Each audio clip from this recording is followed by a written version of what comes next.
观众朋友，早早，欢迎收看5月21早起新闻，我是朱永晓。咱先来关心国内疫情，昨是增加85720个本土，49个人死亡。上正咱的就是中重症的病例增加237个人，这是创新高。不过指挥中心也讲，拢是70岁以上的较侪。另外，对5月25开始，确诊者、隔离者的电子通知，只要你的资料写正确，就会随开电子的通知书，而且隔离的时间也有改，变作是最后接触这个隔断工，算是开始隔离的头一天。物流车从一箱一箱快递汽车搬入去门市，计写柜台头前排正长要付钱的人，来付20伫全台湾将近1500间门市卖脆软快递汽车，各店到货较无1分钟就全部卖完。国内新冠确诊数持续欠悬，指挥中心宣布，20国新增加85720例本土病例，其中新北市上侪有23704例，同市有11684例，台北市有11414例。今天来讲，几乎是全部的都往下降，几乎所有的县市都往下降，那是不是一个顶点的契机？我不敢说，都要在2天看来观察一下。另外，中重症也增加237例，创下新高，也新增加49例死亡，其中48例拢有慢性病，21例无注新冠疫苗。死亡个案年纪是伫30外岁至90岁，30外岁死亡个案拢总3个人拢有慢性病史。还是以这个70岁以上的年龄层这个中重症的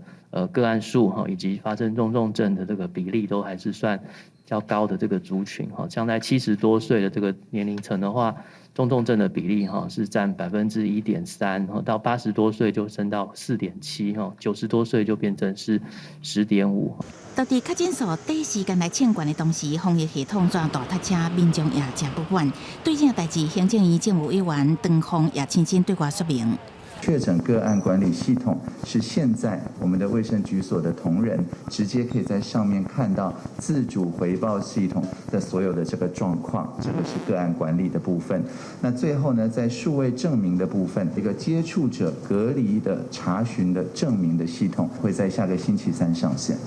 指挥中心预定5月25开始，全面简化确诊者、接触者电子通知的流程。只要民众摕到天报的资料了后，马上就会开电子通知书。另外，也新增加接触者隔离证明，提供予民众申请，并简化接触者的相关程序。也就是居家隔离时间全面统一，该最后接触日起算，袂阁以接到感染为准。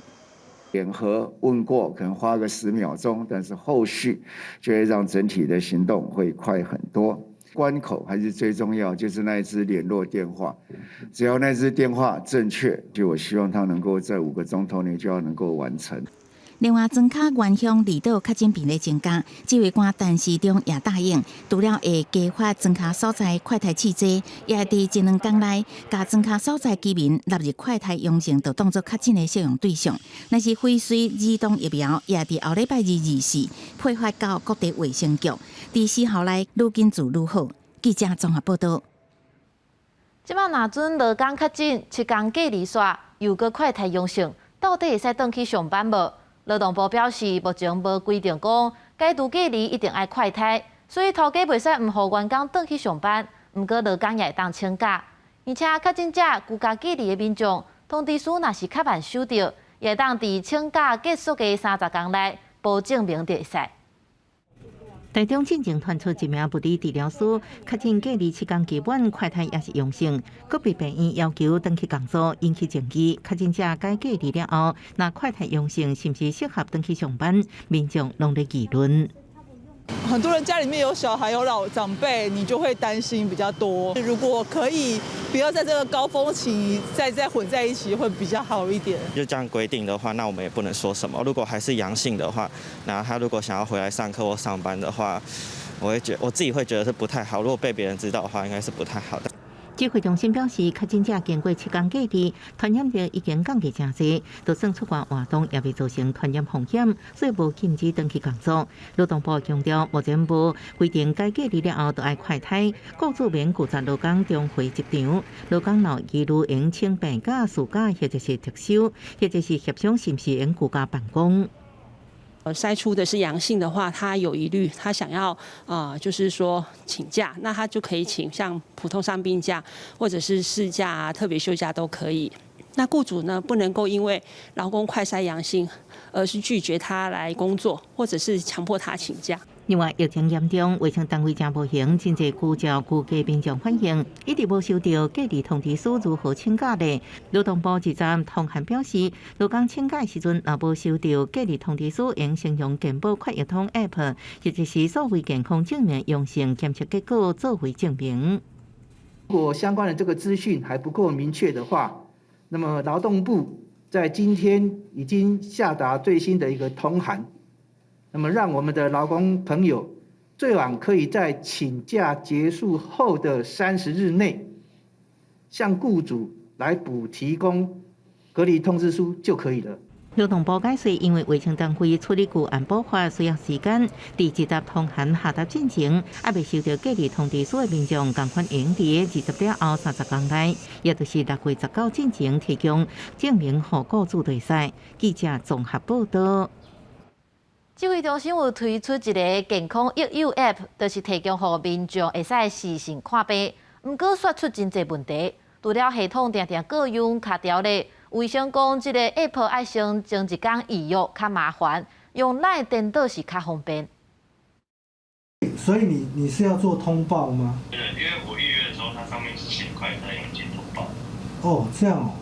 那在这一部分的话，因为我们是中医诊所，我们可能没有做这样的服务。这确诊病人透过健康益友 App 挂号，成功有效到线顶时程看诊。不过医师煞讲起，因为拢是为看诊提休啊，是希望透过线顶医师看诊，进一步判断快筛阳性，确诊通报。他以前是只有看诊系统，你看这个也是啊，联合医院的冠状病毒 PCR 已经阳性了，那么我就不晓得他为什么挂上来，有可能跟保险有关。中医师黄建营无奈表示，其实透过线顶时程看诊，真少用健康益友 App， 因为及时性无够，大部分使用赖时程看诊，家己用开群组，而且病人拢是朋友介绍，拢是为看诊，而且更较及时方便。赖的使用的方便性，生病了都在我们的朋友族群里面，就很容易透过介绍可以取得一些资讯。健康益友的话，可能必须要前一天开始预约，病人到底会不会在场，会不会临时取消，都会有一些状况。不止医师有怨言，民众怨言也未少。点开健康益友 App， 下载页面就知影网络评价1.5粒星，因为使用人评价拢是无够好，毋是讲注册卡条咧，就是系统常常未叮当。我们就是一个1.5星的团队，其实80%的这些使用者从第一步注册的这一关就被卡住了，来去整合这些服务，不管你是要改用 Line@ 的做法，还是继续在这个健康益友 APP 上面做改善。有立委指出，健康益友 App 系统只做一半，医师干那核对病人人名都要用真侪时间，也无连接医疗系统，建议整合时程看诊平台，减轻医护工作负担。记者综合报道。关心天气，今仔日北部、东北部和金门马祖的地区拢有局部阵雨，各地过昼有机会落西北雨。咱来看温度。今仔日透偏北风，水气有较减，各地是多云好天。北部会落雪雨面啊，东半部的雨会较粗，各地山区过昼拢可能落西北雨。明仔载开始受到黄色雨的锋面影响，天气会变较无稳定。伊个伫东半部的地区，佮西半部的山区拢会闪大雨，北部也是会落阵雨。这波锋面会一直影响到后礼拜5。今仔日就是高中的会考，今年有20万名的考生参加考试。第一节是对8点半开始考社会。到昨中昼为止，来隔离、检疫、自主防疫的考生有4200多人，因会伫第二类备用市场考试。要注意的是 ，PCR 确诊或者是快筛阳性的考生有到尾3000人，这些人是袂当来考试，因来等6月初4、初5的补考。伫厝的线顶上课2礼拜，9年级的学生囡仔真侪天无见面，小少做伙看会考的考场。就是早点休息，多喝水，多睡觉。台台北市万丰高中考场有4个国中将近1000个考生，因为晚近万丰病院礼拜六甲礼拜会考，考生要入场，袂亲像看考场安尼，直接经过 PCR 采检站。疫情毋但影响入考场的动线，教育部统计，到20中到12点，将近20万个考生内底有2901个考生确诊快筛阳性，无经过 PCR 采检，也是无得到 PCR 结果，会当参加6月初4甲初5的补考。期间隔离1690人，自主防疫2544人，也甲基检有2个人。爱伫已经开设的653间第2类备用市场来考试。若是考试迄天有发烧，也是呼吸道症头的考生安排到其他第2类备用市场。健康中心去做一些观察，然后如果说有这样子的一个必要的时候，我们就会开启相关的一个防疫的措施。一寡考生讲，这2礼拜拢有乖乖踮伫厝的，看新闻就知影讲20前若是快筛阳性袂使去考试，啊，毋过有考生好奇，就算无爽快，有偌济人会想要快筛。我觉得应该是不会有什么人会去在这时候快筛啊，有症状会去筛啦，不然隐匿就是对我自己分数不好，对其他人也不好。有中学校长是讲，最近确实流传卖快筛都无爱讲的问题，不过若说身体无拄好，佮快筛阳性，现场考试会受影响。万一佮互查到，取消考试资格，归期身体调养好势再来补考。记者综合报道。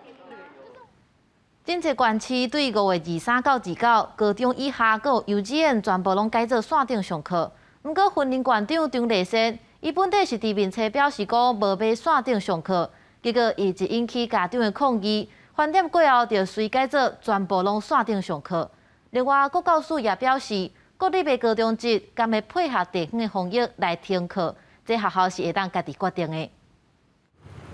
云林有家长听到对5月23到29要全面暂停实体课程，改做线顶教学了后，总算会当安心。因为原底19的暗时，云林县长张丽仙伫面册刊文中表示，要军队其他的县市停止实体课程，引起家长的不满。20个饭店紧急宣布要改做是线顶教学。我本身是想要停课对，因为这阵子是将进入高峰，对啊，太严重了啊。这还是有很多家长说，我们的孩子没有办法照顾哦，所以昨天我们本来认为了应该是实体跟线上让我们所有家长因应那但是呢，我看到很多的家长还是希望能够线上教学他们比较安心。云林县府表示，原来高中以下学校甲幼稚园虽帮暂停实体课程，不过学校依然是正常运作。若家长无法度照顾囡仔，会当甲囡仔送到学校，佮有中昼顿通食。因为云林县内有8间国立的高中职，这是由各学校来决定敢要改做线顶教学。长官这边，原本的想法是我们要合并，不过我现在看到大概5分钟前，我们署里面已经通告我们所有的校长，可以配合相关配合地方政府的一个相关防疫措施。那云林县国立的高中职有这款状况，国立的宜兰高中19日第一时间，因为国教署无同意改做是线顶上课，也有部分的学生甲家长感觉真不满。当然，就是国教署没有同意的情况之下，我们不能贸然实施，所以才跟孩子说还要等国教署的回复。那到了昨天晚上应该是12点科长有回复署长已经同意了。宜兰高中表示，原底19日要对地方政府宣布后礼拜改做线顶教学，不过国教署无同意，一直到深更才接到通知，讲署长已经核准，校方也伫透早紧急发公告，让家长提早来应用。记者综合报道。再来带你来看今仔日的报纸的重点。先看《中国时报》，警政署启动灭鼠专案，掠迄寡偷刺树仔的山鸟鼠。今年已经查到62件，115人，搁查到双鹅、台湾杉这寡真珍贵的茶壳，大约54吨，计值有1600多万。接下来是《自由时报》，编号568号的台中东猫山的台湾乌熊，今年4月份也放到南投的信义乡的丹大山区，不过伊伫咧要去仁爱乡山区的时，互枪杀。即马已经掠到2个嫌犯，也查扣因家己做的枪顶证物，上重会当判5重。落尾是《联合报》，农委会公告讲，自6月初1开始，晚熊、海象池、巴西菇、青皮豆丁等等这8478种活的外来种，袂当商业进口，若是违法，上重会当罚100万。第75届的世界卫生大会 （WHA） 5月22日就要起稿啊。台湾有关是无受到邀请，不过卫福部也是派出处长李丽芬，佮有4位无共党派立委，组一个团将出发飞去瑞士的日内瓦，希望会当表达台湾想要参加这个大会立场，也交换防疫的经验。中央立委到桃园机场，要甲卫福部处长李丽芬以官方指导团的身份，去瑞士日内瓦到第75届世界卫生大会 WHA 的现场，尽力争取台湾参加国际事务的机会。我们要持续的跟世界卫生组织的秘书处传达，希望我国能够来获邀，用观察员的一个身份来参加世界卫生大会。那我们相信，我们台湾民众的健康权一定要被重视。原本传出卫福部长陈时中可能亲身去，无奈国内疫情又严重严重，该由处长李丽芬甲调遐立委去。今年国际之间出现支持台湾的声音，真侪国家拢表态支持台湾参加 WHA。调遐立委也希望这摆能甲各国来交流。我想，当然，台湾有能力的时候可以帮助大家。那当然，台湾需要帮助的时候，也希望国际社会以及国际的友人能够协助台湾。希望可以借由相关的一些多边或双边会议，让台湾不论是在防疫的经验上，或者是未来全球在因应后疫情时代，应该要讨论的相关议题都有机会参与。这摆去的调遐立委有林正基、李德贵、陈玉珍、王婉珠等人，时代力量立委王婉珠也关心疫情之下医疗权益。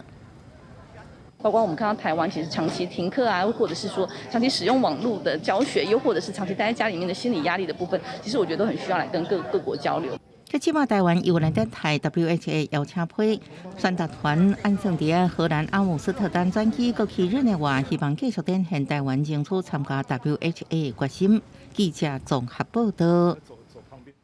咱来看美国总统访问亚洲，头一站就到南韩。伊今仔日会和南韩的新总统尹锡悦举行高峰会。根据北京的情报，北韩将有可能伫拜登拜访南韩的期间，试射激烈武器或者是飞弹。过来，拜登5月22日会去日本，伊就要宣布成立这个印太经济机构 IPEF。北京国安顾问苏利文18日新闻简报时，对媒体记者说明，总统拜登自出开始访问韩国、日本、亚洲行的重点。On security and economics, on technology and energy, on investment and infrastructure, we think this trip is going to put on full display President Biden's Indo-Pacific strategy, and that it will show in living color that the United States can at once lead the free world in responding to Russia's war in Ukraine, and at the same time chart a course for effective, principled American leadership and engagement in a region that will define much of the future of the 21st century. 根据北京者也要证实，北韩有可能在拜登登陆日本甲韩国期间，或者是前后进行核子武器纠集导弹试射。苏利文表示，安尼倡导行为，只会互美国增强守护同盟国意志。访问韩国3天期间，拜登会伫南韩新总统尹锡悦的陪伴之下，参访三星电子的并捷工厂，显示两国共同努力强化共享的决心。拜登自治会转去日本访问，会在东京宣布成立印太经济结构 IPEF， 搁伫支持甲印太战略友伴四方安全对话领袖会谈。美国川普政府伫2017年提出跨太平洋友伴协定，拜登政府上台了后表明无想要重新加入，即嘛是推出印太经济结构 IPEF 取代。前小布希政府国安顾问麦克格林指出，亚洲国家也是降低关税，或者是得到更加多进入美国市场的方式。IPEF 拢无实际内容。The administration here in Washington put forward this IPEF, Indo-Pacific Economic Framework. It's a placeholder. It's better than nothing, but lots of quiet frustration in Tokyo and Canberra and elsewhere because there's not a lot of substance to it yet. So President Biden will get some pressure from his friends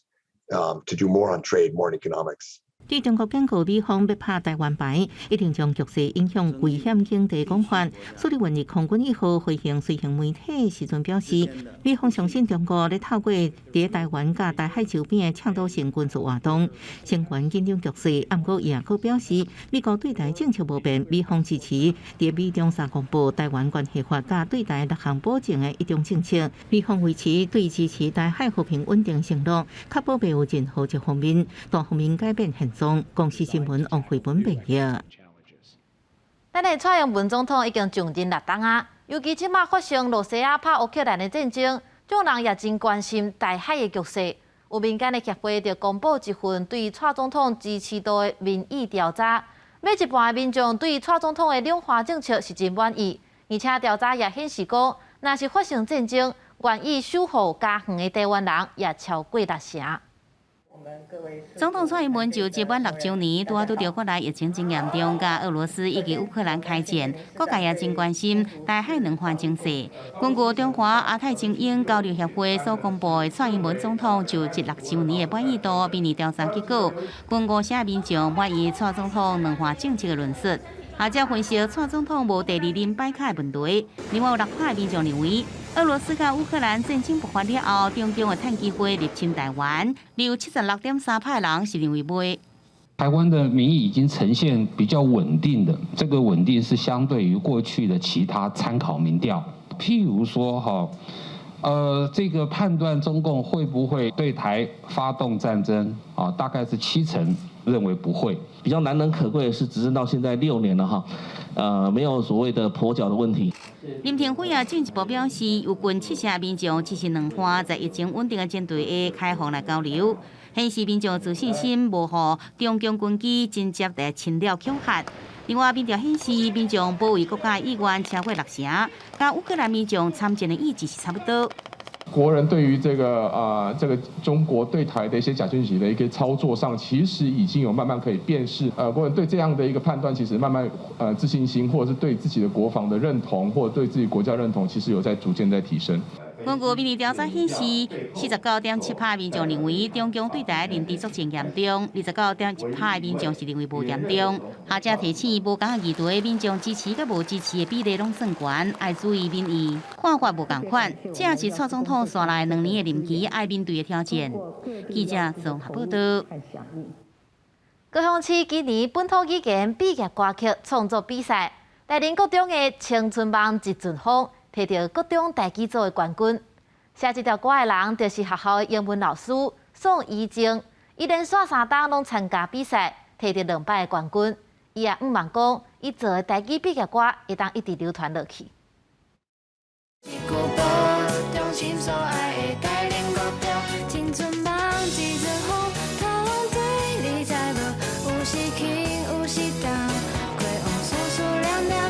台林国中的学生囡仔唱出《青春梦一阵风》，祝福因要毕业啊！就是这条歌摕到今年高雄市本土语毕业歌曲比赛国中慢乐语组的冠军。创作者就是这位宋怡静老师。宋怡静甲英文10几档啊，有时上课会加减讲台语。虽然伊本科是英文，因为对细汉就学钢琴，平常时就爱家己写歌，所以连续3档伊拢参加台语毕业歌的比赛，而且得到2摆冠军。拄好嘛有咧写，嘛有咧听，嘛有咧看，所以就去报名参加呢，嘛是互家己嘛甲学生一个机会，趣味啊较本土的感觉，嘛是会当用这个机会甲学生教咱台语的文化。宋怡静创作这条台语毕业歌，所发现爱唱歌的学生真多，不过会晓讲台语、念台语歌词的囡仔，一档比一档少。会晓念的时候，咱咧唱，唱出毋才较自然安尼。所以其实伫咧录进前，囡仔练足侪遍，包括迄村里上高讲台语的，就是阿嬷教阿嬷练。我喜欢唱歌，不管是台语歌或是国语歌，我都蛮喜欢的。而且周遭的人也都会给我肯定与鼓励。主唱的学生囡仔听到毕业歌得到冠军，拢真欢喜。校长讲录音拍影片，予今年要毕业的学生一个展现家己的机会，嘛是送因上好的毕业礼物。记者邓亚文、罗一哲高雄报道。天气报你知，带你来关心今仔日各地头的天气资料。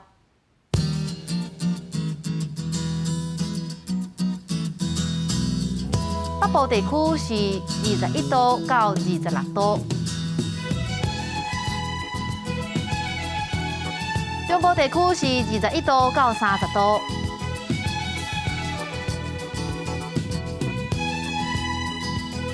南部地区是22度到31度，东部地区是21度到28度。外岛地区是19度到26度。感谢你收看今仔日的早起新闻，咱明仔载同一个时间再会。